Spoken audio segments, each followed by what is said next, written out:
So here's a conflict that I think sits right at the heart of, well, almost every self-help or spiritual journey we talk about. Okay. When you're trying to grow, are you just trying to become a better version of yourself, like, you 2.0?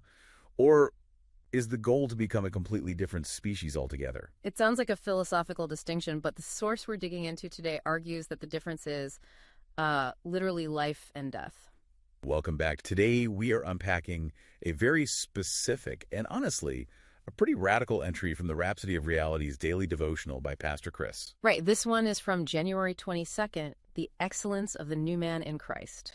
And our mission here is really to get our heads around a definition of identity that just completely rejects the whole idea of self-improvement. It really does. The text argues that being born again isn't, it's not a renovation project on an old house. It's a total demolition and a rebuild from scratch. Which is a massive shift. I mean, I think most of us operate on the work-in-progress model, right? I mess up, I ask for forgiveness, I try to do better tomorrow. Exactly. The whole sinner saved by grace narrative. But this text, it basically throws a wrench in that whole engine. It quotes Colossians to argue that a believer is not a forgiven sinner. Not a forgiven sinner. No, it claims you are a brand new creature. Okay, that's a difficult concept. If I'm not a forgiven sinner, then what am I? Well, the source digs right into another passage, Colossians 1:22, to answer that.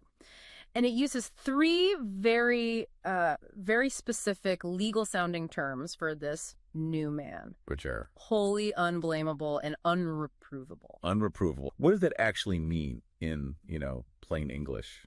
So think of it like a courtroom. Being unreprovable doesn't just mean you were found not guilty. It means there wasn't enough evidence to even bring a charge against you in the first place. Oh, wow. So the text is arguing that in this new state, God doesn't just overlook your faults. He finds no fault to begin with. So it's not that my record was wiped clean. It's that there is no record. Precisely. And that leads right to the second big pillar here. If you are this perfect new creation, how did you get there? The text points to Ephesians describing the believer as God's handiwork. I caught that.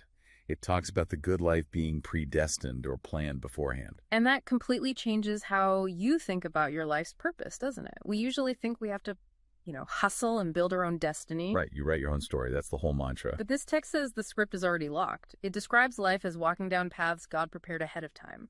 So the pressure isn't on you to create a good life, but just to walk the one that's already there. That sounds kind of relieving, but also maybe a bit restrictive.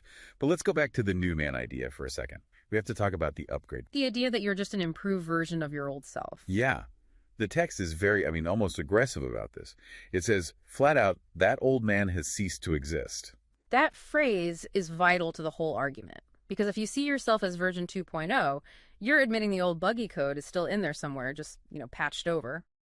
This author is saying, no, the old hardware was thrown out. This is a factory replacement. And the factory settings on this new model are perfection. Yes. Pure, sanctified, glorified, justified.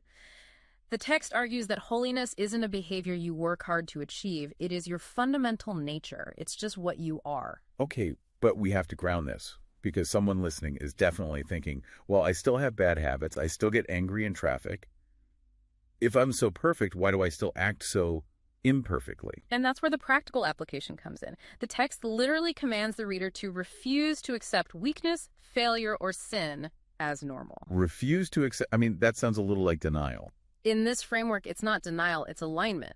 The argument is if you accept those flaws as part of you, you're actually identifying with the old man, the one who's supposed to be dead and gone. So it's an identity crisis. You're choosing which identity to live out of. In a way, yes. The text says you're supposed to display the virtues of the divine. You're not working toward perfection. You're supposed to be working from a position of perfection to express it. Identity comes before behavior. It's a fascinating, if pretty intense, way to look at yourself. Yeah. Instead of waking up every morning trying to fix what's broken, you wake up assuming you're already fixed. And just realizing it, just knowing it, is the real work. So here's the final thought I want to leave you with. It's something that was kind of nagging at me while reading this. Let's hear it. If the source is correct, if the old man has actually died and ceased to exist, and this new you is a flawless divine being, right, then who or what is remembering all the bad habits? That's a great question. What's carrying the memory of the trauma or the old pattern? Exactly. If the hard drive was wiped, what's keeping a ghost of the old data running? A ghost in the machine. That is a haunting thought. Something to chew on. Talk to you next time. We trust you were blessed by this episode. To gain unlimited access to Rhapsody of Realities by Pastor Chris, please download the Rhapsody app using the link myapp.rhapsodyofrealities.org. God bless you.